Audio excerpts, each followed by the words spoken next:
Hello viewers, আজকে Malaysia student visa নিয়ে একটু আলাপ করতে চাচ্ছি।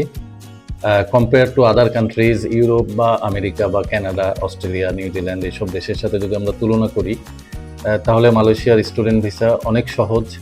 এখানে ল্যাঙ্গুয়েজ ব্যারিয়ার যেটা আইএলটিএস বা পিটি এই ধরনের ব্যারিয়ার নাই। আইএলটিএস ছাড়াও অনেক ইউনিভার্সিটিতে অ্যাডমিশন নেওয়া যায়, প্রাইভেট বা পাবলিক। তাছাড়া স্টাডি গ্যাপ বা ফাইন্যান্সিয়াল ডকুমেন্টেশন এই ধরনের ঝামেলা মালয়েশিয়াতে নেই। তো সেই হিসেবে মালয়েশিয়া কিন্তু একটা খুব ভালো টার্গেট ডেস্টিনেশন হতে পারে বাংলাদেশি স্টুডেন্টদের জন্য। আজকে আমাদের বিষয়বস্তু মালয়েশিয়া স্টুডেন্ট ভিসা। আমি Hasanur Rahman Shamim, Essence higher study abroad থেকে আপনাদেরকে স্বাগত জানাচ্ছি। মালয়েশিয়াতে স্টুডেন্ট ভিসায় যেতে গেলে সাধারণত অন্য দেশের তুলনায় খরচ অনেক কম হয়। টিউশন ফি রেঞ্জ দেখা যাচ্ছে মালয়েশিয়া রিঙ্গিতে 15,000 রিঙ্গিত থেকে শুরু করে 20,000 বা 25,000 রিঙ্গিত পর্যন্ত হতে পারে। ক্ষেত্র বিশেষে 30-32,000 রিঙ্গিতও আছে। তো আমরা যদি এভারেজ ধরি 20,000 রিঙ্গিত, সেটা কিন্তু বাংলা টাকায় কনভার্ট করলে খুব একটা বেশি অ্যামাউন্ট হবে না।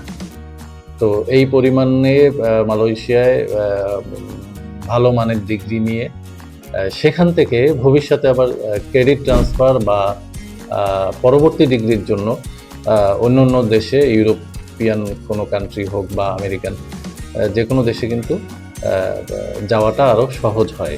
বাংলাদেশ থেকে যতখানি কঠিন, সাপোজ একটা স্টুডেন্ট বাংলাদেশে ব্যাচেলার করার পরে মাস্টার্সের জন্য অস্ট্রেলিয়া বা নিউজিল্যান্ড বা কানাডায় ট্রাই করবে, তার জন্য যতখানি কঠিন মালয়েশিয়াতে যে ব্যাচেলার করলো তার জন্য মাস্টার্সের জন্য অস্ট্রেলিয়া, নিউজিল্যান্ড বা যে কোনো বড় বড় দেশে ততখানি সহজ হয়ে যায় প্রসেসটা আর কি।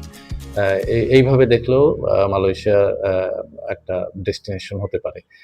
আর তাছাড়া মালয়েশিয়াতে মাস্টার্স লেভেলে কিংবা পিএইচডি লেভেলে স্টুডেন্টরা কিন্তু ডিপেন্ডেন্ট নিতে পারে।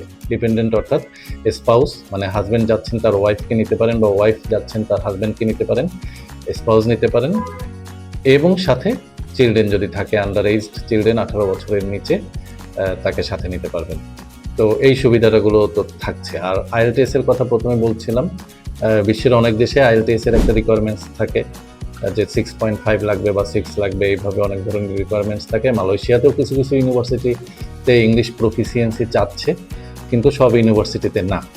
আইএলটিএস ছাড়াও অনেক ইউনিভার্সিটিতে দিতে পারছেন, এমনকি যেসব ইউনিভার্সিটি আইএলটিএস চাচ্ছেন সেই সব ইউনিভার্সিটিতেও ফাউন্ডেশন কোর্সে বা ডিপ্লোমাতে কিন্তু আইএলটিএস ছাড়া অ্যাডমিশন নেওয়া যায়। যে মেইন কোর্সে অ্যাডমিশন নিয়ে হয়তোবা কোর্স শুরুর আগে কোনো একটা প্রফিসিয়েন্সি কোর্স সাথে অ্যাড হয়ে যায়। এইভাবেও অনেক ইউনিভার্সিটিতে কিন্তু আইএলটিএস ছাড়া আপনাকে নেবে। তো এই সব কিছু বিবেচনা করে English proficiency, financial documentation, visa ratio, তারপরে খরচ, পড়াশোনার খরচ, পার্ট টাইম জব ফ্যাসিলিটি সব কিছু চিন্তা করে মালয়েশিয়া একটা খুব ভালো ডেস্টিনেশন হতে পারে। আমরা মালয়েশিয়া নিয়ে কাজ করছি, অনেকগুলো ইউনিভার্সিটি আমাদের সাথে আছেন।